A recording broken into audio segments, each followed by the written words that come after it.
तो left hand से किस फिंगर से हमें क्या जानकारी होती है, इसकी सारी चीजें यहाँ पे आपके रिपोर्ट में राइट हैंड में दी गई है।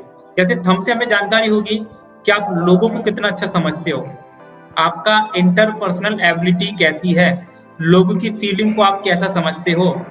उसके बाद में इंडेक्स फिंगर की अगर बात करूं तो यहाँ से हमें ये पता चलेगा कि हमारी इमेजिनेशन पावर कैसी है, हमारी प्लानिंग कैसी है, ये पता चलेगा। तो उंगली की अगर मैं बात करूं तो इससे ये पता चलेगा कि हमारे बॉडी के जो है बड़े मसल्स वो किस तरीके से काम करते हैं, ठीक है, वो पता चलेगा। और इसके बाद में अगर मैं ये फिर से रिंग वाली अगर फिंगर पे आ जाऊं तो यहाँ से हमें ये पता चलेगा कि जब हम किसी से बात करते हैं तो बोलने की कला हमारे अंदर, मतलब किस रिदम में बोलना है, किस टोन में बोलना है, वो कला हमारे अंदर कैसी है। आप कितने इमोशनल हैं, स्ट्रॉन्ग है या वीक है, वो यहाँ से पता चलेगा, ठीक है। आपकी टोन कैसी रहेगी, रिदम कैसी रहेगी, वो यहाँ से पता चलेगा, ठीक है।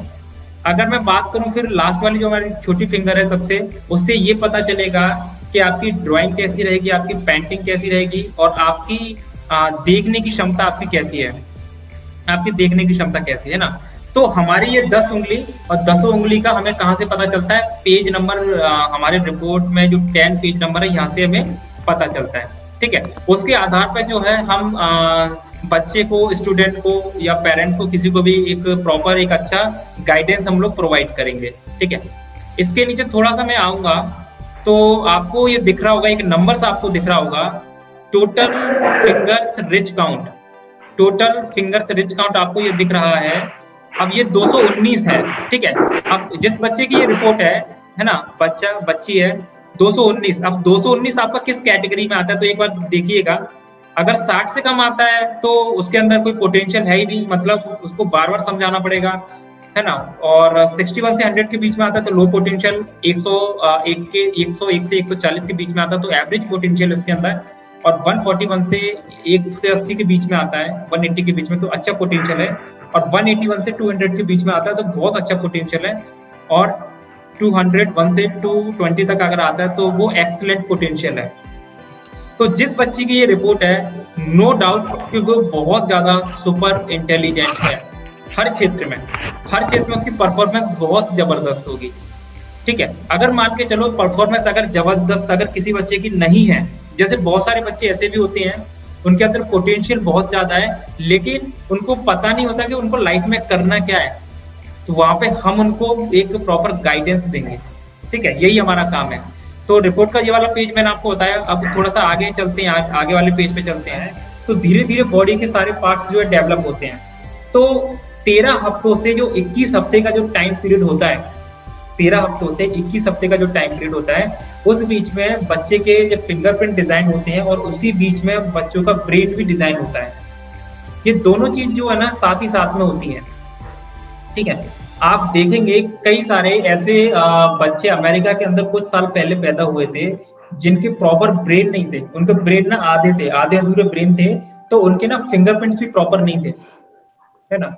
आप देखना कि बहुत सारे ऐसे लोग हैं जो कि डाउन सिंड्रोम के जो बच्चे रहते हैं, मंदबुद्धि जिनको बोला जाता है, उनके कभी आधार कार्ड नहीं बनते क्योंकि उनके प्रॉपर फिंगरप्रिंट्स होते ही नहीं है, ठीक है। तो फिंगरप्रिंट्स उसी के होते हैं जिसका ब्रेन पूरी तरीके से डेवलप है ना।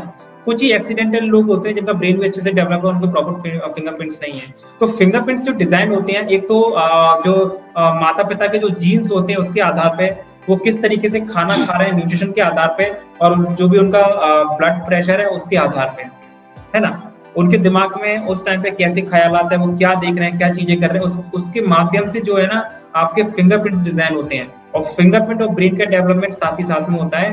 तो जब हम फिंगरप्रिंट लेते हैं तो हमें उससे ये पता चलता है कि हमारा ब्रेन किस तरीके से वर्क कर रहा है और कौन ब्रेन के किस पार्ट में कितनी इंटेलिजेंसी है, या फिर कौन सा पार्ट जो है ब्रेन का बहुत ज्यादा स्ट्रॉन्ग है। फिंगर्स के आप देखोगे अपनी उंगली के अंदर जो रिचेस जो है वहां पे आपको काफी सारी लाइन मिलेगी। कुछ लाइन आपको कंप्लीट मिलेगी, कुछ लाइन आपको आधी अधूरी मिलेंगी, कुछ आपको छोटे छोटे पॉइंट्स आपको मिलेंगे, है ना। तो उनको क्या कहा जाता है वो इसके अंदर दिया गया है ना। 4 तरीके के लोग इस दुनिया में होते हैं, डोमिनेंस, इन्फ्लुएंस, स्टडी और कंप्लायंस। सबकी अलग अलग पर्सनैलिटी होती है, ठीक है। इन पर्सनैलिटी की जो खोज की थी वो की थी 1920 में मॉर्टन मार्सन ने, ठीक है। यार आपको ये लगे यार इसमें इतनी सारी चीजें कैसे होगी, मैं बोल रहा हूँ कि दुनिया का सबसे सरल काम है ये DMIT, क्योंकि इसमें ना सारी चीज जो है ना लिखित में आती है। जब आप किसी को कंसल्ट करोगे, है ना, किसी को गाइडेंस प्रोवाइड करोगे तो सारा कुछ लिखा हुआ आएगा, है ना, बस आपको पता होना चाहिए क्या है क्या नहीं है ना। तो बहुत बड़ा हुआ नहीं है और ये बहुत ईजी है ना। बस हमें कोशिश ये करनी है कि हम इसमें जितना ज्यादा मास्टर बन पाए। फिर इन्होंने पूरी अपनी जो रिसर्च है इसी के ऊपर लगाई और फिर उन्होंने ये फाइंड आउट किया कि हर इंसान के अंदर 8 तरीके की मल्टीपल इंटेलिजेंसी होती है। मेरे कहने का मतलब ये है कि अगर आपका आईक्यू कम है तो हो सकता है कि आपके अंदर दूसरी कोई इंटेलिजेंसी हो, है ना। आपका अगर इंग्लिश कमजोर है तो हो सकता है कि आपके अंदर कोई दूसरा आपके अंदर हुनर हो। अगर अगर सही टाइम पे आपके हुनर का अगर पता चल जाए तो आप सोचो कि लाइफ में कितना आगे निकल सकते हो। हमारे पास 8 मल्टीपल इंटेलिजेंसी है। तो आप मुझसे बोलो कि डीएमआईटी रिपोर्ट कभी नहीं बदलती क्योंकि फिंगरप्रिंट्स कभी नहीं बदलते।